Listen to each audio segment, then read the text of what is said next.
My family skipped my graduation, until they discovered the letter I received. The applause around me was thunderous, almost deafening, but it wasn't for me. Not really. I stood in line on the stage of Northwestern University's Ryan Auditorium, my navy blue graduation gown perfectly pressed, mortarboard position just right, the golden tassel catching the afternoon light. The announcer's voice boomed across the packed auditorium, Ilara Christine Morrison, Master of Science in Clinical Psychology, magna cum laude. I walked forward with practiced grace, chin held high, smile carefully composed. Camera flashes erupted from the audience like tiny lightning strikes, but none belonged to my family. Their reserved seats, 4 prime spots in the 3rd row center, sat empty as a church on Monday morning. Before we continue, drop a comment and tell us where you're from and which city you're watching from. And after watching the whole video, don't forget to tell us what you would do in this situation. Be honest. Tell me in the comments below. We read every single one. I'd known they wouldn't show. Right now, they were probably raising champagne flutes in our family's sprawling Winnetka backyard, celebrating my younger sister Sophia's engagement party to her investment banker fiancé. The irony wasn't lost on me. I'd spent 6 grueling years earning my bachelor's and master's degrees while working 3 jobs, and they chose today to throw an impromptu celebration for Sophia's 2-month relationship. Still, seeing those vacant chairs felt like swallowing broken glass.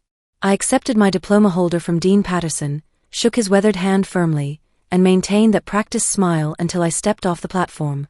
My heels clicked rhythmically against the polished floor as I joined the cluster of celebrating graduates. With trembling fingers, I opened the leather holder, expecting to see my hard-earned degree. Instead, something unexpected slid out.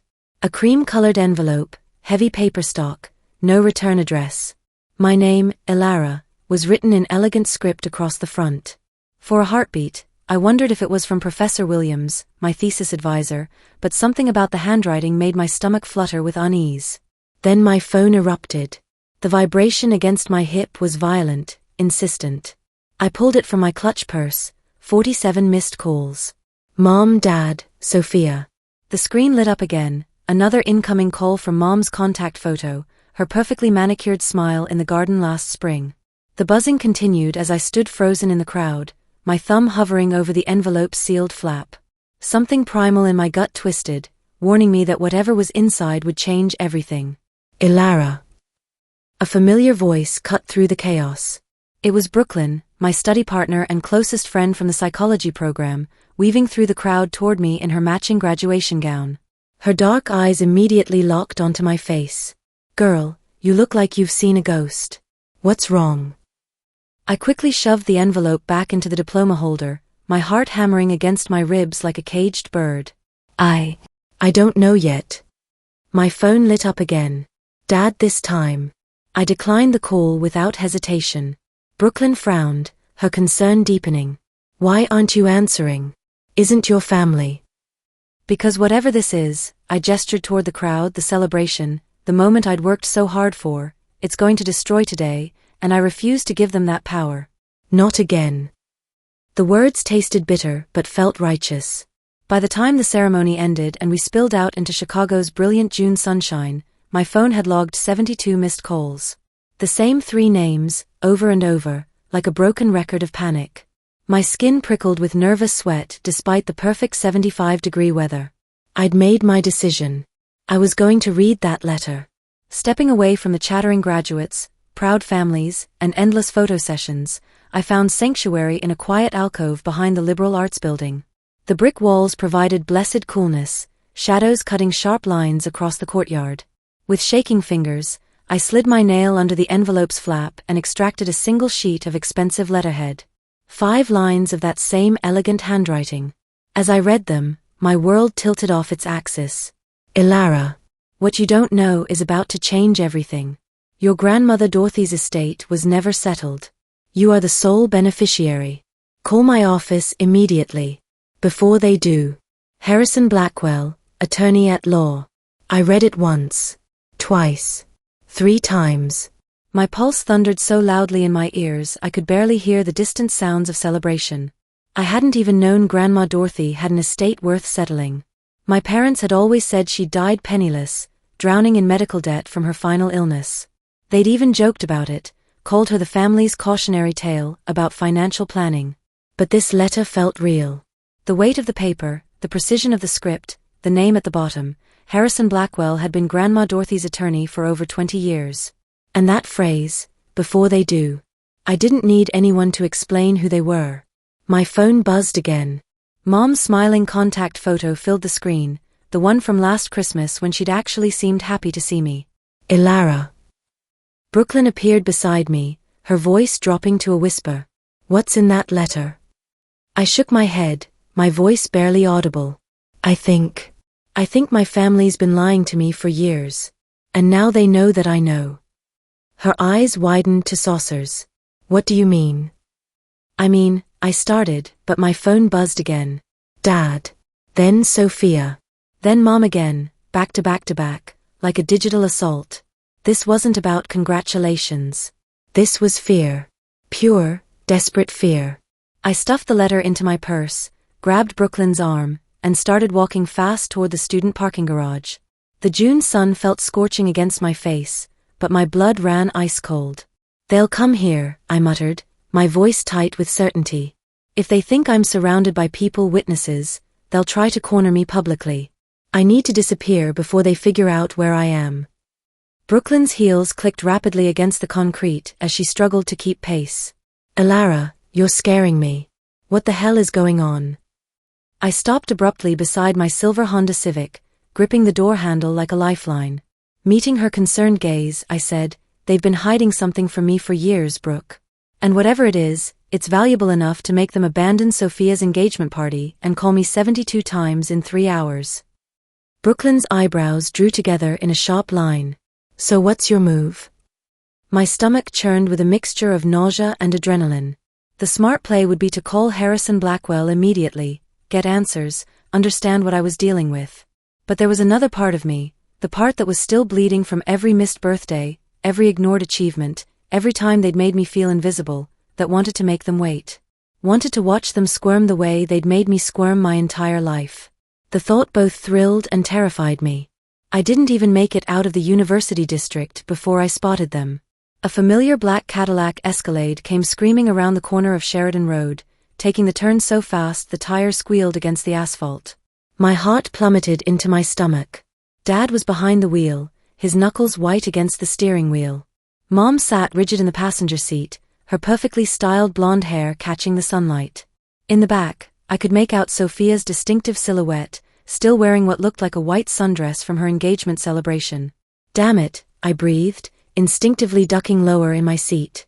I turned the ignition, my Honda's engine purring to life, and attempted to reverse out of my parking space.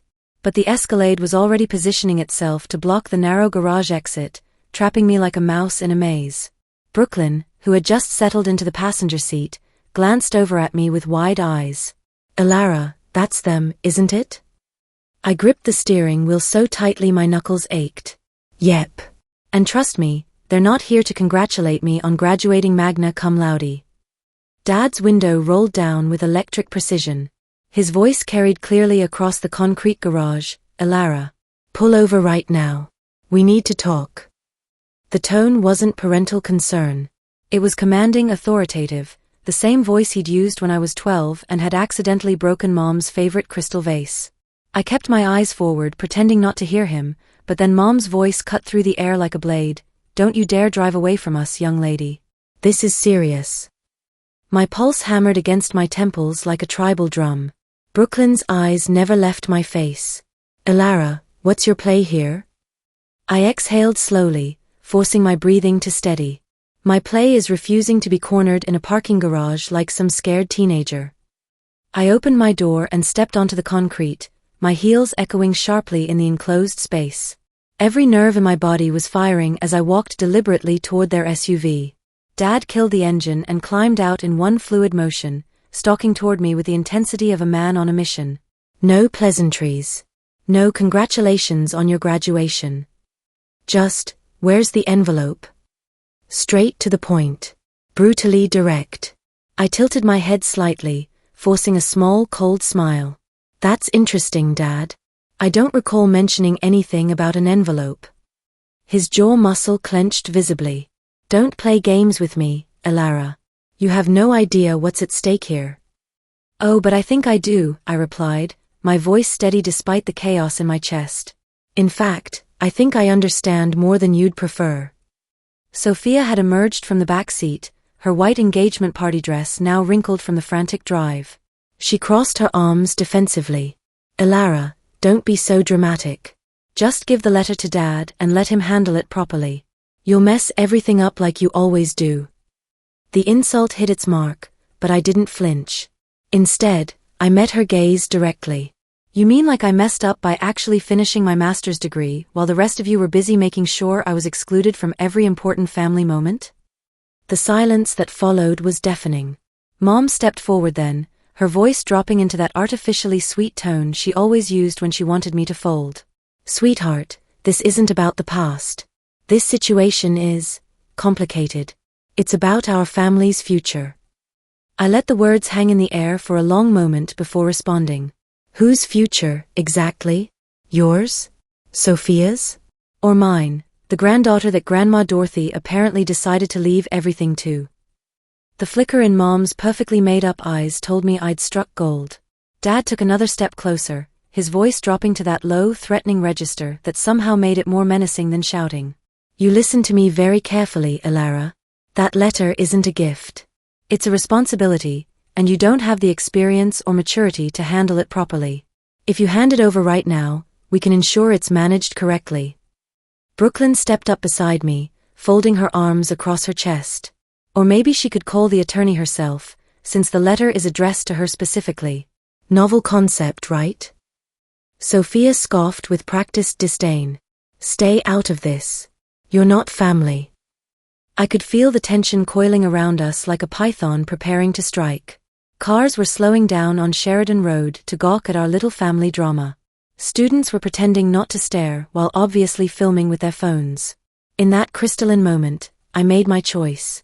You've ignored me, dismissed me, and humiliated me in front of people for years, I said, my voice gaining strength with each word. So if you think I'm going to hand over the first thing that might actually belong to me, you've seriously misjudged who you're dealing with. Dad's nostrils flared like an angry bull. Mom's face went pale beneath her foundation. Sophia's perfectly glossed lips fell open in shock. I stepped backward toward my Honda, my heels clicking like punctuation marks. I'll be in touch, I announced, then slammed my car door with satisfying finality. Brooklyn's voice was tight with adrenaline as she buckled her seatbelt. Elara, they're not going to let this go easily. I know, I said, backing out of the parking space and maneuvering around their Escalade. As I glanced in my rearview mirror, I saw them standing there, 3 people who had never feared losing me before, suddenly realizing they might. The drive through downtown Chicago was tense. Brooklyn and I didn't speak much, but the silence wasn't comfortable. My grip on the steering wheel remained white-knuckled, and every time I checked my mirrors, that same black Escalade was there, following at a discreet distance. They're still behind us, Brooklyn observed quietly. I didn't even glance over. I know. Elara, they're really following us. I know, I repeated through clenched teeth. They think if they keep me in sight long enough, I'll get tired, pull over, and surrender the letter like a good little girl. Brooklyn shifted uncomfortably in her seat, checking the side mirror. They really underestimate you, don't they? I gave a humorless laugh. They've been underestimating me my entire life, Brooke. That's about to change. I took a sharp right onto Michigan Avenue, pretending to head toward the lakefront. But instead of continuing toward Navy Pier, I cut suddenly into the crowded parking lot of a Whole Foods market, pulling up alongside a large delivery truck that blocked us from view. I killed the engine and motioned for Brooklyn to duck down. Through the gap between the truck and a minivan, I watched the Escalade cruise slowly past the parking lot entrance. Dad was craning his neck, searching desperately for my silver Honda. They didn't spot us. When they disappeared toward the lake, I finally exhaled. Okay, that buys us maybe 15 minutes before they realize I'm not heading home. Brooklyn sat up, brushing her hair back into place. Where to now? Straight to Harrison Blackwell's office, I said without hesitation, before they figure out my next move and try something even more desperate. But as I pulled back onto Michigan Avenue, my phone buzzed with a text from an unknown number. If you contact him, you'll regret it for the rest of your life. S. Sophia. Always the subtle one. I handed the phone to Brooklyn so I wouldn't be tempted to respond while driving. Read it. She did, her eyebrows climbing toward her hairline. Wow. She's not even pretending to be diplomatic anymore. She's never had to be, I replied grimly. They've always assumed I'd just back down and apologize for existing. We drove through the loop in tense silence for another 20 minutes until I pulled up outside a sleek glass building on LaSalle Street. The bronze nameplate beside the entrance read, Blackwell and Associates, Attorneys at Law. I grabbed my purse, feeling the weight of the envelope inside like it contained plutonium. As I stepped onto the sidewalk, my phone rang again. Mom's contact photo filled the screen. I let it go to voicemail, but before I could take 3 steps toward the building's entrance, a black Mercedes sedan screeched up to the curb. My father practically threw himself out of the driver's seat before the car fully stopped. Ilara, wait. His voice carried down the busy street, causing several pedestrians to turn and stare. I ignored him, pulling open the heavy glass door. But before I could step inside, he was there, his hand pressed against the door frame, physically blocking my path. You don't want to do this, he said, his voice low but razor-sharp. I met his eyes steadily. No, Dad. You don't want me to do this. Mom appeared on the other side of the Mercedes, looking more disheveled than I'd ever seen her. Her perfect hair was mussed from the frantic drive, and there was actual panic in her usually composed features. Please, Ilara, sweetheart, she called across the busy sidewalk. Let's just talk this through. You don't understand how complicated this situation really is. You've had 26 years to talk, I shot back. Every single time, you've chosen silence and lies. Dad's jaw tightened like a steel trap. You think you're ready to handle everything that comes with Dorothy's estate? The debts, the legal complications, the tax implications? You'll drown, Ilara. This will destroy you. Brooklyn stepped up behind me, her voice cool and steady. Or maybe she'll swim just fine without people trying to tie anchors to her ankles. Mom's eyes narrowed at Brooklyn, then snapped back to me. You're being manipulated by someone who doesn't understand our family dynamics. I almost laughed out loud. Manipulated? By the one person in my life who actually shows up when it matters? No, Mom. That's been your specialty. I stepped forward, forcing Dad to move his arm, and pushed the glass door open fully. But before I could cross the threshold, his voice stopped me cold. If you walk through that door, Ilara, we're finished. Do you understand me? We're done. The words hit like a physical slap. Final. Absolute. I turned back slowly, meeting his stare directly. My heart was pounding so hard I could hear it in my ears, but somehow my voice came out steady and clear. You were done with me the day you decided I wasn't worth showing up for. Then I walked inside, letting the glass door close behind me with a clean, satisfying click. The interior of Blackwell and Associates was all polished mahogany and soft leather, the kind of understated elegance that whispered rather than shouted about money. A receptionist with silver hair and kind eyes looked up from her computer. Can I help you? She asked warmly. Yes, I said, forcing my breathing to steady. I have an appointment with Harrison Blackwell. Ilara Morrison. She checked her screen, nodded knowingly, and gestured toward a hallway lined with oil paintings. He's expecting you, dear. Those 3 words sent ice water through my veins. Expecting me. That meant this meeting had been orchestrated before I even knew it existed. Brooklyn squeezed my arm reassuringly as we followed the receptionist down the corridor. Harrison Blackwell's office door stood open, revealing a distinguished man in his 60s with silver hair and sharp blue eyes.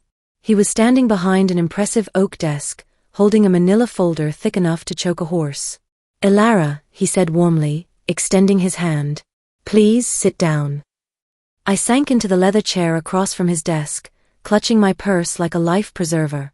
Mr. Blackwell, I just received your letter today. I know, he said, settling into his chair and folding his hands over the folder. And I also know your family probably attempted to intercept you first. I gave a bitter laugh. That's putting it mildly. He nodded as if this confirmed his expectations, then opened the folder and slid a stack of documents across the mahogany surface. Ilara, your grandmother Dorothy's estate is quite substantial. Real estate holdings in Lincoln Park and Lake Forest, investment portfolios, liquid assets. She named you as sole beneficiary in her final will, which was signed 14 months before her passing. My throat constricted. But they told me she died broke. They said she was drowning in medical debt. His kind eyes softened with something that looked like pity. I'm afraid they weren't truthful with you. The will was immediately contested after Dorothy's death. Your father and his sister Patricia filed claims, but they were dismissed by the probate court. However, because you were led to believe there was no estate, you never came forward to claim your inheritance. The accounts have been sitting in legal limbo, waiting. I stared at the documents, trying to process numbers that seemed impossible. More zeros than I'd ever dreamed of seeing attached to my name. There's something else, Harrison continued gently. Your grandmother left a personal letter to accompany the legal documents. She asked me to give it to you when the time was right.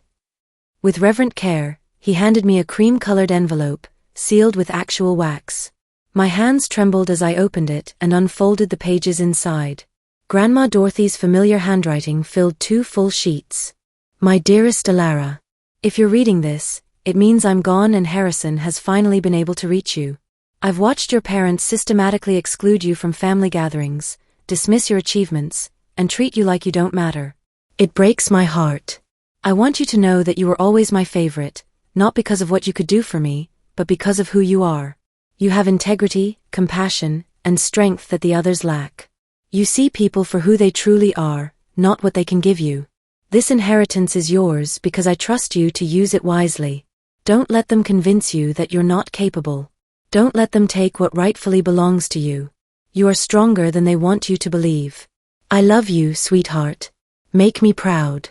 All my love. Grandma Dorothy.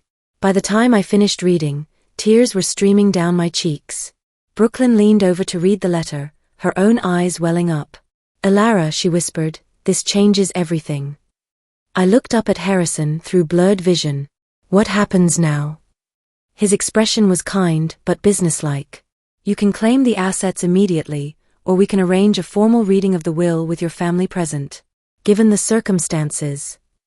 His lips quirked slightly. The formal reading tends to make things crystal clear for everyone involved. I didn't hesitate for even a second. Schedule the meeting. 3 days later, we sat in the same mahogany-paneled conference room, but the atmosphere was completely different. Mom, Dad, and Sophia sat rigidly across the polished table from me, the tension so thick you could hear the building's air conditioning system humming over our collective breathing. Harrison read Grandma Dorothy's will aloud, his voice steady and professional. Every word was like a hammer blow to the elaborate structure of lies my family had built. When he reached the part about me being the sole beneficiary, Dad's face flushed an ugly shade of purple. When Harrison finished, the silence was absolute. Deafening. Dad finally found his voice, though it came out strangled. This is ridiculous. She can't just. She can, and she did, Harrison interrupted smoothly. The Illinois probate court has already dismissed your previous claims, Mr. Morrison. This matter was settled legally 2 years ago. Mom's lips had compressed into a thin white line. Sophia's eyes darted frantically between all of us, her mind clearly racing, calculating angles, searching for loopholes. I placed Grandma Dorothy's personal letter on the conference table between us, smoothing it carefully. When I spoke, my voice was calm but edged with steel. You told me she died with nothing but medical debt. You watched me struggle through 6 years of college, working 3 jobs, eating ramen noodles for dinner, while you kept this from me. And now you want me to believe you were protecting me. Mom's carefully composed mask finally cracked. Alara, we were trying to shield you from the complications. You were so young, so naive. No, I cut her off sharply. You were protecting yourselves. You thought if I never knew, you could eventually figure out a way to get control of the money. None of them could meet my eyes. Harrison slid the final documents across the table to me. If you'll sign here, Miss Morrison, the transfer of assets will be complete. My signature was crisp and decisive. It was done. As we prepared to leave, I met my father's gaze one final time. You were right about one thing, Dad. This is about the family's future. The difference is, I'm not handing it back to people who spent 26 years making me feel worthless. Brooklyn and I walked out into the Chicago sunshine together, leaving them sitting in stunned silence behind us. My phone buzzed immediately, a text from Sophia, "We need to talk. Please." I turned off the screen without reading the rest. For the first time in my adult life, the silence felt like it belonged to me. What would you do in a Lara's situation? Tell me in the comments below. I read every single one.